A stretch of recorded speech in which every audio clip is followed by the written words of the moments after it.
I don't know about you, but I'm sick of just having my screwdrivers in a pile, so today I'm going to design a new stand that can hold all of these together in a neat place and make it easy to grab whatever screwdriver I want. And to design that, I'm going to use Fusion 360, and yeah, we'll see how long this takes. This is the current date, 5th of March, so yeah, we'll see.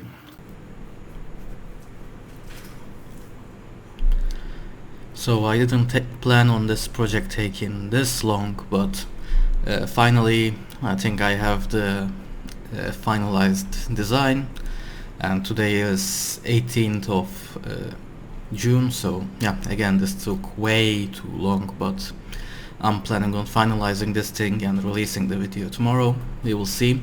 So I'm just going to walk you through the few of the design iterations that I made. This is the first design, and well, as you can see, it has holders for most of the screwdrivers, but you'll notice that there is a gap in here, and that's because I don't have the electric current tester thing, I don't know why you call it.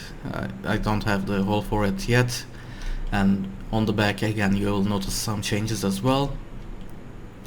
You'll also notice these notches, I guess you could call them. That's for putting labels for each of the screwdrivers, and that is something that I actually cancelled later on. And finally, it has this gap in the back to A, save on some filament, and B, if this thing isn't balanced well and if it tips forward when you put the screwdrivers in, I can add some weight in here. That's the idea. So yeah, we will see how that will turn out when I print this. In the second iteration, not much has changed. I added this, I guess you could call it a hump in the back for holding the hex Allen keys. And I forgot to mention, this rectangular hole is for holding calipers, which yeah, I decided to not include it later on in the later revisions. But before that, the next design is this. You won't see that big of a change between these two, but as you can see, this has its levels separated, so this is just to print in multiple parts instead of printing it in one go. But yeah, I decided to cancel that idea and just printed it as a one part. So this is the last revision. I'm skipping a few versions, as you can see. First of all, I removed the caliper holder here, and I got rid of the hump in the back. Instead, I designed something a little more different, like this for holding the hex keys, and I also designed these as well for holding nozzles. And I also got rid of the label areas on these levels. It's not really necessary. The Wera screwdrivers I use, they have their type and the size color coded and numbered on their back, so it's not really necessary. So instead, I decided to get rid of it, and instead of the caliper holder here, I put the channel logo here. So yeah, this is the finalized design, and yeah, all that's left is printing this, so let's get to it. And after 18 days of printing, or if you don't trust Octoprint and you're right, after 40 hours of printing, the screwdriver shelf is finally ready, and here you can see the final result. As you can see, it's holding the screws as designed, and well, screwdrivers. I made that mistake once in an earlier video as well. I don't know why I keep doing that. Anyway, yeah, this is the final result. The print itself turned out fairly nice, even for a print this big. And as I said, this thing took 40 hours to print, so yeah, this is basically the first time I trust my printer with a print this size. Now there are some issues I need flashlight to show it. As you can see, I have some separation on the layers. I need to figure out what happened that caused this, but if we actually look at it, you can see that it's around where the 90-degree angles are for the screwdriver's older part of it.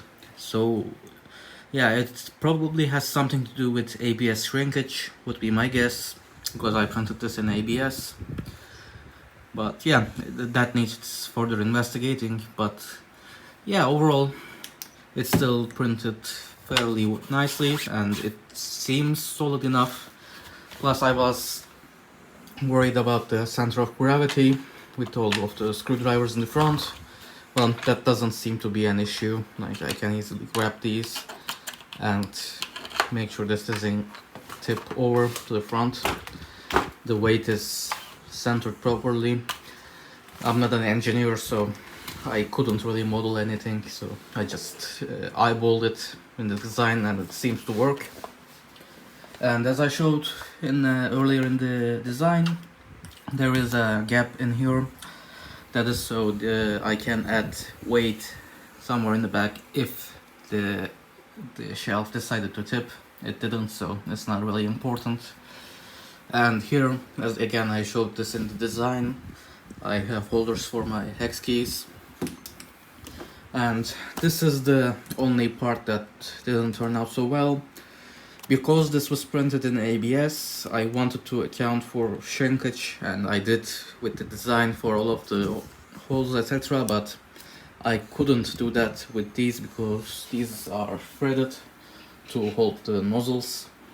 And well, it turns out they are a little too tight, again due to ABS shrinkage.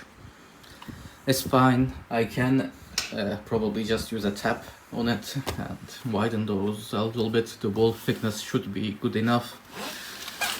But yeah, that's the only part that didn't turn out so nice. Other than that, everything is good. So yeah, that's about it for the video. If you check the date in the beginning of the video, you probably noticed that this has been a long time coming. I just couldn't print this until now, so yeah, this really took a lot of time to make. And usually I actually have 4 to 5 videos every time that I'm working on at the same time. For example, the filament dehumidifier and a couple of things that I didn't announce, just in case I cancel them. So yeah, if you see any delays in my videos, or you know, if I don't release a video for a week, etc., it's not me quitting YouTube or anything stupid like that. It's just that I couldn't get anything done. These projects actually take some time to make. And yeah, again, that's it for this video. I hope you enjoyed it. If you did, please leave me a like down below, and thanks for watching.